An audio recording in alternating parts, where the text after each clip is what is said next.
অবশ্যই দৃষ্টি মনে হচ্ছে যে বিএনপির পাকা ধানে কেউ হয়তো মই দেওয়ার জন্য প্রবল বেগে এগিয়ে আসছে এবং পাকা ধানে মই দেওয়ার ফলে বিএনপির এই মুহূর্তে যে সম্ভাবনাগুলো রয়েছে সেই সম্ভাবনাগুলো বিএনপির জন্য হিতে বিপরীত হতে পারে।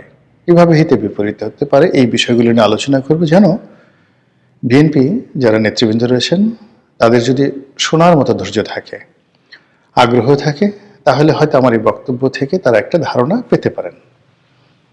আর যদি তারা মনে করেন যে একজন ইউটিউবার কি বললেন, তার দলে একটা সময় নির্বাচন করেছে, সেই নমিনেশন নিয়ে তার কথা আমাদের শুনতে হবে, কারণ এরকম নমিনেশন দিলে কত কাক, কত ময়ূর পেখম তুলে নাচতে থাকে। তো সেখানে একজন গোলাম মোল্লা রনি, সে আবার আওয়ামী লীগ থেকে আসছে, কি মানে তাচ্ছিল্য করতে তো আসলে কোনো বক্তব্যর কোনো শেষ নেই। আপনি যদি কাউকে তাচ্ছিল্য করতে চান, যে সকল মানুষ নাফরমান, অবাধ্য, যে সকল মানুষ ধর্ম কোনো বিশ্বাস করে না, তারা তো আল্লাহ রাসূলকে নিয়ে নানা রকম কটূক্তি করে থাকে।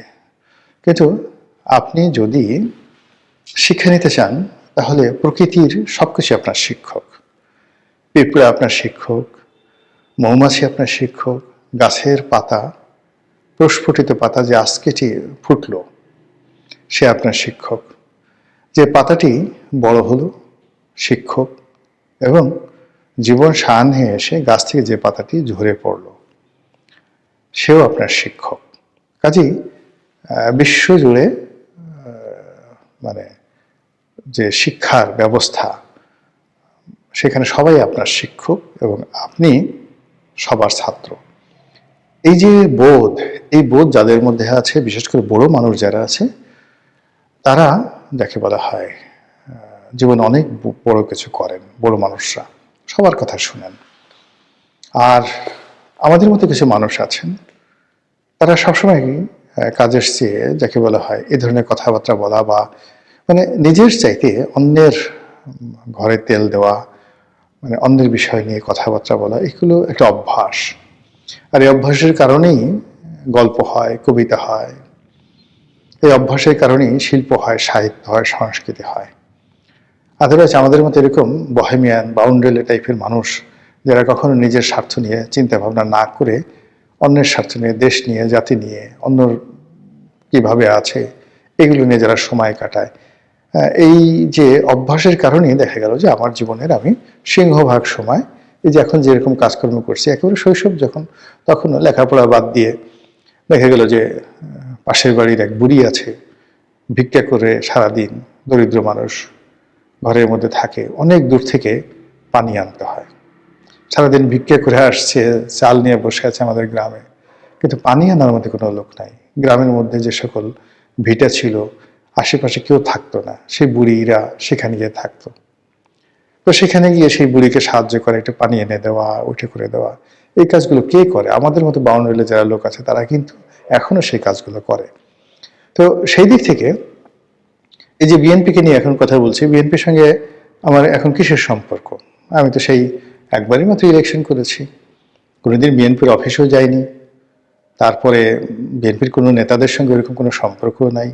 ওই নির্বাচন করার পরেই মনে হলো যে আমি আর নির্বাচন করব না। 2019 সনে যখন আমি তারেক রহমান সাহেবকে বললাম যে আমি আর নির্বাচন করব না, 19 সনে, তখন তিনি বললেন তাহলে আপনি আসছিলেন কেন? তাই বললাম যে আমি জানি না, আপনারা ডাকছিলেন তাই এসেছি, আমি তো আসিনি, আপনারা ডেকে এনেছিলেন তাই এসেছি, কিন্তু আমার ভালো লাগছে না, নির্বাচন আর আমি আর করব না। তো এটা আসলে মানে বিটুইন মি, আমার সঙ্গে যারা বিএনপির শীর্ষ নেতৃবৃন্দ রয়েছেন তারা এটা বলতে পারবেন, সাক্ষ্য দিতে পারবেন। কিন্তু সাধারণ যারা জনগণ, তারা চিন্তা করবেন যে ও মাই গড, একটা বিএনপির মতো একটা রাজনৈতিক দলের মনোনয়ন, এটাকে একটা ছেলের হাতের মোয়া নাকি? রনি সাহেবের মতো একজন মানুষ চাইলেই কি নমিনেশন পেতে পারে? চাইলেই কি সে মানে এটা রিফিউজ করতে পারে? তো এরকম কথাবার্তা তো does not matter. First thing হলো যে বিএনপি ভালো করুক, আওয়ামী লীগ ভালো করুক। যেমন আমি এখন আওয়ামী লীগ নিয়ে মাঝে মধ্যে ইতিবাচক কথাবার্তা বলি, কিন্তু আওয়ামী লীগ আমাকে যে বাস দিয়েছে, যে সর্বনাশ করেছে, কিন্তু তারপর আমি বলছি যে বাংলাদেশে একটা রাজনৈতিক সমতা থাকুক।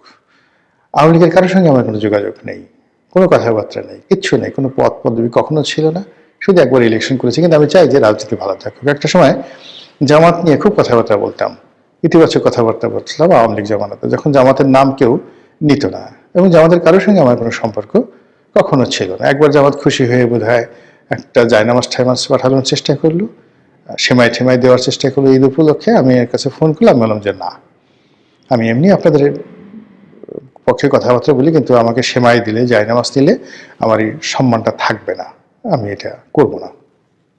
এই ধরনের মানুষ। তো সেই অর্থে আমার কাছে যেটা মনে হচ্ছে যে এই মুহূর্তে সারা বাংলাদেশে যে বিএনপির জোয়ার, এবং প্রথম আলোর মতিউর রহমান থেকে শুরু করে মাহফুজ আনাম, বুদ্ধিজীবীরা যারা সারা জীবন বিএনপিকে বাস দিয়েছে, যারা সারা জীবন তারেক রহমান সাহেবকে ভিলেন বানিয়ে ছিঁড়েছে, সেই সমস্ত মানুষ যখন এখন বলছে যে তারেক রহমান সাহেব প্রধানমন্ত্রী হবেন এবং আগামীতে তারেক রহমান সাহেবের কাছে তাদের কি দাবি দেওয়া ভবিষ্যৎ প্রধানমন্ত্রীর কাছে, এই কথাগুলো যখন তারা অকপটে বলছেন, তখনই আমি এর মধ্যে অশনির সংকেত দেখতে পাচ্ছি, ভীষণ রকম অশনির সংকেত দেখতে পাচ্ছি। আপনার কেউ যদি কাউকে চাটে, সেটা ভালো লাগার কথা। যে কোনো প্রাণী আপনাকে যদি ধরেন একটা বাজে প্রাণীও চাটে, পিঠ চাটে, একটা সময় আপনি একটু ঘিন ঘিন লাগবে, কিন্তু পিছন দিক থেকে যদি আপনি না তাকান, আপনি কিন্তু এক ধরনের পুলক অনুভব করবেন। সেটা ছাগলও যদি আপনাকে চাটে, ভালো লাগবে। কিন্তু যদি আপনাকে একটা বাঘে চাটে, আপনারা হয়তো জানেন না যে বাঘের জিহ্বা, হয়তো অনেকে জানেন, বাঘের জিহ্বা এতটা ধারালো যে কোনো একটা ওয়াল, মানে কনক্রিট ওয়ালে যদি বাঘ চাটা দেয়, সে কনক্রিট পর্যন্ত উঠে যায়, এত ধারালো। তদ্রূপ একজন জ্ঞানী, একজন গুণী, একজন কুটিল স্বভাবের মানুষ, সে যদি হঠাৎ করে এসে আপনার প্রশংসা শুরু করে যে কিনা আজীবন আপনাকে সমালোচনা করেছে এবং আপনাকে ঘৃণা করে, আপনাকে ঈর্ষা করে, আপনার পতন কামনা করে, তো সে যে কোনো বিপদের সময় হোক না কেন, যে অবস্থায় হোক, আপনাকে এসে যদি সেই লোকটি প্রশংসা করে, তাহলে এই প্রশংসার মধ্যে আপনি হজরত আজরাইল আলাইহিস সালামের আগমন বার্তা আপনি লিখে রাখতে পারেন। এটা হলো বাস্তবতা। অসংখ্য উদাহরণ রয়েছে। তো সেক্ষেত্রে এই মুহূর্তে তারেক রহমান সাহেবের যারা প্রশংসা করছেন, বিএনপির যারা প্রশংসা করছেন, এর মধ্যে আমি প্রথমত বিএনপির যাকে বলা হয় বিপদ, অশ্লীল সংকেত দেখতে পাচ্ছি। শেখ হাসিনার আশেপাশে অনেক বড় বড় মানুষ, যেমন ডক্টর মুশিউর রহমান এনবিআর যে চেয়ারম্যান ছিলেন, তারপরে ডক্টর এস.টি. ইমাম, ডক্টর গহর রিজভির মতো মেধাবী মানুষগুলো তাকে স্যার ডাকতেন, মাথা নুয়ে থাকতেন, কথায় কথায় তেল মারতেন। ফলে মানে শেখ হাসিনার কাছে মনে হতো যে এত বড় বড় মানুষ আমাকে এইভাবে সম্মান করে, আর ছাত্রলীগ যুবলীগের একটা সাধারণ কর্মী এসে আমাকে আপা আপা ডাকে, বিভিন্ন রকম মুখে যা আসে তাই বলে, এটা কি ধরনের কথা। ফলে তিনি একটা সময় গণভবনের দরজা তার নেতাকর্মীদের জন্য বন্ধ করে দিয়েছিলেন। এবং আপনারা এখন যেমন তারেক রহমান সাহেবের বিড়াল নিয়ে খুব আলোচনা হচ্ছে, বিড়ালের নাম কি, জিবু, এবং এটা নিয়ে খুব ট্রল হচ্ছে। কি ট্রল হচ্ছে? যে বিড়ালের পাসপোর্ট হচ্ছে, তারপরে বিড়াল কবে আসবে। এখন মানে সেই বিড়ালের জবান অনেকে খুলে ফেলেছে এবং বিড়াল কথা বলছে, মানে এআইয়ের মাধ্যমে বিড়াল কথা বলছে, এবং কথা যে সকল কথাবার্তা বলছে খুবই অবমাননাকর। বিড়াল মানে তারেক রহমান সাহেবের বিড়াল জেবুকে দিয়ে এআইয়ের মাধ্যমে যে সকল কথাবার্তা বলানো হচ্ছে, ওগুলো শুনলে আপনি বুঝতে পারবেন যে সেন্টিমেন্টটা কি। আমি নিজেও দেখেছি যে মানে আমাদের যে এই যে আবেগ, আমি একটা ভিডিও করি যখন এই মুহূর্তে তারেক রহমান সাহেবকে নিয়ে একটা ভিডিও করি, তো সেটার কিন্তু এই নামটা বা থাম্বনেইলে যখন তারেক রহমান সাহেব থাকেন বা তার একটা প্রশংসা করার চেষ্টা করি, এটা কিন্তু পাবলিক খাচ্ছে না, এই মুহূর্তে খাচ্ছে না। ফলে ভোটের মাঠে কি হবে? অথচ ঠিক ৩-৪ মাস আগেও কিন্তু তারেক রহমান সাহেবের যে কোনো একটা প্রসঙ্গ আসলে, বিএনপির একটা প্রসঙ্গ আসলে, মানুষ সেটাকে গ্রহণ করতো, জাস্ট বিফোর 3 মান্থস। আমার ভিডিওগুলো দেখেন। কিন্তু এখন মানে নানা কারণে বিএনপি, তারেক রহমান সাহেব, জিয়া পরিবার, এদের সম্পর্কে মানুষের আগ্রহটা কোন পর্যায়ে আছে, যারা এই কন্টেন্ট তৈরি করি আমরা এটা হাড়ে হাড়ে টের পাই। কারণ আমাদের সঙ্গে আপনাদের যে ইন্টারাকশনটা, এটা একেবারে ডাইরেক্ট, হাজার হাজার কমেন্ট, লাইক, কথাবার্তা, মানে জনগণের দেখা একটা ভিডিও দীর্ঘক্ষণ ধরে দেখে, তারপরে যে ধরনের আমাদের যারা কন্টেন্ট ক্রিয়েট করে আমাদের যে বিজ্ঞাপনগুলো আসে, সেই বিজ্ঞাপনের কোয়ালিটির অনুপুরে কিন্তু আমরা বুঝতে পারি যে কী ধরনের মানুষ এই কথাগুলো শুনছে। যেমন ধরুন, গুলিস্তানের মানুষ যদি আমার ভিডিও দেখে, তাহলে আমার এখানে বিজ্ঞাপন আসবে পচা সাবানের বিজ্ঞাপন। কিন্তু আমার যদি আমেরিকার শিক্ষিত সম্প্রদায় দেখেন, ঢাকা বিশ্ববিদ্যালয়ের টিচাররা দেখেন, তো সেখানে দেখা গেল যে সৌদি গভর্নমেন্টের বিজ্ঞাপন চলে আসবে। তো সেক্ষেত্রে কি হলো যে আমরা যারা এই কন্টেন্ট, আজকে যেমন আমি 5-6 বছর যাবত কন্টেন্ট করি, এই বিষয়গুলো পুরোটা আমি জানি। ফলে এখানে জনগণের মত কোন দিকে যাচ্ছে, জনগণ কোনটা পছন্দ করছে, সেটা কিন্তু আমরা বুঝতে পারি, রিড করতে পারি। এবং সেই দিক থেকে তারেক রহমান সাহেব এবং বিএনপির জন্য এই সময়টি তারা মনে করছে ভালো, কিন্তু আমরা যারা বাইরে থেকে দেখছি আমাদের কাছে মনে হচ্ছে সব কিছু এলোমেলো হয়ে গেছে। যেমন ধরুন, এখন সেই তারেক রহমান সাহেব আসলেন, বিরাট সংবর্ধনা হচ্ছে আগামীকাল 25 তারিখে। তো এখানে দলে দলে লোক গ্রাম থেকে চলে আসছে। এটা দেখে আপনি মানে বিএনপি যারা লোকজন রয়েছেন তারা খুব খুশি যে আমাদের নেতা আসছেন, দীর্ঘদিন গ্রাম থেকে, প্রত্যন্ত অঞ্চল থেকে চলে আসছে। মূল ব্যাপারটা হলো, আপনার অবাক হয়ে যাবেন, আমাদের বাড়ির পাশে আটরশি পীর সাহেবের বাড়ি।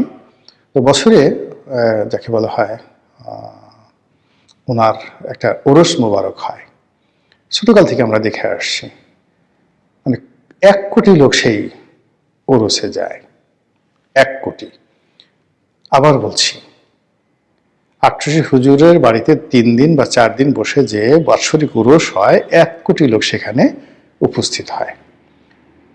এর বেশিরভাগ লোক ওখানে যাওয়ার পরে তারা ওই যে এতগুলো মানুষ একসাথে হয়েছে এটার মধ্যে আনন্দ পায়। আমরা যেমন গ্রামবাসী লোকজন সমস্ত কাজকর্ম বাদ দিয়ে 3 দিন খালি ওই বাড়িতে থাকি। মানে পুরো সদরপুর উপজেলার যত লোকজন আছে বেশিরভাগ মানুষ এই সময়টাতে 1 দিনের জন্য 2 দিনের জন্য সেখানে যায়। প্লাস ওখানে যে ডাল ভাত, গরুর মাংস, এগুলো একবেলা খাওয়ার জন্য মানুষ পাগল হয়ে যায়। মানে একটু লাইনে বসার জন্য ছোটকালে পাগল হয়ে যায়। এর কারণ হলো এই ধরনের যে লোকজন বেশি হলে ভালো লাগে। এই যে বড় একটা মাহফিল হয়, বড় একটা যাত্রা গান হয়, বড় একটা সভা সমাবেশ হয়, এর 80% লোক, 80% লোক সেখানে যায় আউট অফ কিউরিসিটি, কৌতূহলবশত। তো এই যে তারেক রহমান সাহেব আসছেন, এখানে দেখবেন যে উপস্থিতি, যে ভিড় ভাট্টা বা যে সমস্ত কর্মকাণ্ড, এর 80% হলো আউট অফ কিউরিসিটি, যেটি 25 তারিখের পরে থাকবে না। আপনি 26 তারিখ থেকে ডিসেম্বর মাসের 26-27 তারিখ, মানে আপনি যে কিউরিসিটিটা 300 ফিটে দেখবেন, এটি উনি যখন ঢাকা বিশ্ববিদ্যালয়ে যাবেন এটা আপনি দেখবেন না। উনি যখন শহীদ মিনারে যাবেন আপনি দেখবেন না। উনি যখন নির্বাচন কমিশনে যাবেন এটা আপনি দেখবেন না। এর মধ্যে দেখুন, যারা দলীয় নেতাকর্মী রয়েছেন, সেই দলীয় নেতাকর্মী যারা আছেন তারা সেই যাকে বলা হয় অতিরিক্ত আগ্রহী। একজন দেখলাম সে বিরাট ধানের পোশাক আশাক পরে আসছে, ধানের টুপি, ধানের জামা, ধানের প্যান্ট, এবং উনি না খেয়ে আছেন। উনি বললেন যে তার নেতার সাথে দেখা না হলে তিনি খাবেন না। রীতিমতো ফাজলামো। মানে যখনই দেখবেন যে একটা অতিরিক্ত মানে কেউ আনুগত্য দেখায়, বেশি কথাবার্তা বলে, দালালি করে, তেল মারে, সেই তেল মারার কারণে সর্বনাশ ঘটে যায়। তো এখন তারেক রহমান সাহেবকে নিয়ে বিএনপিতে যা হচ্ছে, বা বিএনপিকে নিয়ে রাজনৈতিক অঙ্গনে যা হচ্ছে, এবং এই যে একটা তারেক রহমানের জ্বর, এইভাবে যদি তারেক রহমানের এই ঝড় এবং জ্বর রাজনীতিতে, এটা 1 সপ্তাহ যদি বিএনপি খালি এই দিকে দৃষ্টি নিবন্ধন করে, অন্যদিকে বিএনপির রাজনীতি ভেঙে চুরে খান খান হয়ে যাবে। বিএনপির যে রাজনীতির প্রতিপক্ষ, তারা বিএনপি রাজনীতিকে রীতিমতো গান বানিয়ে ফেলবে। ইতিমধ্যে যে ঘটনাগুলো ঘটেছে, যারা মনোনয়ন পায়নি, বিএনপি যারা মনোনয়ন পেয়েছে এবং যারা তারেক রহমান সাহেবকে নিয়ে ব্যস্ত, তাদের অজান্তে যারা মনোনয়ন পায়নি তারা তাদের নির্বাচনী এলাকা গুছিয়ে ফেলবে। সবাই যখন ঢাকা আসছে তারা তখন নির্বাচনী এলাকাতে কাজ শুরু করে দিয়েছে বিদ্রোহী পক্ষ। এবং অনেক যারা মনোনয়ন পায়নি, অনেকে হয়তো বয়স 60 বছর, 58 বছর, তারা মনে করছেন জীবনের এটাই শেষ নির্বাচন, ডাজ নট ম্যাটার, এমপি তাকে হতেই হবে। আবার অনেকে মনে করছেন এমপি হই বা না হই একটু দেখাই দেবো যে আমি আসলে কতটা গুরুত্বপূর্ণ। এই জেদ, মানে একটা দলের জন্য যদি 10 বছর, 15 বছর, 20 বছর সে শ্রম দেয়, আর সেই শ্রমের মূল্য না পেয়ে এই সময়টিতে সে নানা রকম নীতি নৈতিকতার কথা শুনে, নানা রকম অ্যাডভাইস শোনেন, এটা যে শুনে সে বুঝে কতটা কষ্ট। কাজেই যারা বিদ্রোহী হবেন তারা তাদের সর্বশক্তি নিয়ে বিএনপিকে যে অক্টোপাসের মধ্যে কামড়ে ধরবেন, এটা বিএনপির জন্য বিরাট বুমেরাং হয়ে যাবে। অন্যদিকে জামাত, এনসিপি এবং অন্যান্য যে সকল রাজনৈতিক দল আছে যারা এখনো পর্যন্ত ঐক্য হতে পারেনি বিএনপির কারণে, কিন্তু বিএনপির এই যে তারেক রহমান সাহেবের আগমন এবং এই সময়টাতে গত কয়েকদিনে যা কিছু ঘটেছে রাজনীতির অঙ্গনে, সেই রাজনৈতিক অঙ্গনে এই ঘটনার ফলে কি হলো, যেমন দেখা গেল একটি দল বিলুপ্ত হয়ে গেছে, সেই দলের কোনো নেতাকর্মী গিয়ে আর একটা দল বানিয়ে জামাতের সাথে যোগ দিল। তারপর শেষে অনেক দলের নিবন্ধন আছে, তারা দল মানে যাকে বলে দলের নেতা, প্রধান নেতা নমিনেশন পেয়ে দল ব্যান্ড করে চলে গেছে। কিন্তু তার কথা তো হবে না, এখানে জেনারেল অ্যাসেম্বলি লাগবে, দল বন্ধ করার জন্য অনেক প্রক্রিয়া লাগবে, তারা সেগুলো এখন পর্যন্ত করে উঠতে পারেননি। ফলে কি হলো, যে গেছে তার অবর্তমানে আরেকজন দলের হাল ধরে সে গিয়ে একটা বিরাট ঐক্য, দেখা গেল 100 দলীয় একটা ঐক্য করে ফেলেছে। এবং আমাদের দেশে মানে কি বলবো, মানুষ যখন রাগ হয়ে যায় এবং কোনো মানে আপনি একজন ধরুন একজনকে আপনি ভিক্ষা দিতে চাইলেন, আপনি 50 টাকা দিলেন বা 100 টাকা দিলেন, খুব কান্নাকাটি করছে রাস্তার মধ্যে, আপনার দয়া হলো আপনি 100 টাকা দিলেন। তো নর্মালি সে ভিক্ষা পায় 5 টাকা বা 10 টাকা। তো আপনার 100 টাকার নোট দেখে সে ভিক্ষুক লোভী হয়ে গেল। লোভী হয়ে সে বলল যে বাবা আমার লুঙ্গি নাই, চিকিৎসা নেই, আমাকে আরো কিছু দাও। তখন কিন্তু আপনার মেজাজ গরম হয়ে যাবে। এবং এক্ষেত্রে প্রায় যে মানুষ করে, যে দাতা সে মেজাজ হারিয়ে ফেলে এবং ওই যে ভিক্ষা দিয়েছিল ভিক্ষার টাকা ফেরত নিয়ে নেয়। আমাদের দেশের রাজনীতিতে একই অবস্থা। আপনি যখন খুব ওভার কনফিডেন্ট হয়ে যাবেন তখনই আপনার পতন হবে। আইয়ুব খান 10 বছর পাকিস্তান শাসন করেছেন এবং তিনি উন্নয়ন দশক পালন করছিলেন এবং তার একটা ধারণা ছিল যে তিনি যত উন্নয়ন করেছেন পুরো পাকিস্তানের মানে মানচিত্র মানে প্রত্যেকটা জায়গাতে ফুলে ফলে শোভিত করে ফেলেছিলেন। তার ধারণা ছিল যে আজীবন তিনি ক্ষমতায় থাকতে পারবেন, কিন্তু হয়নি।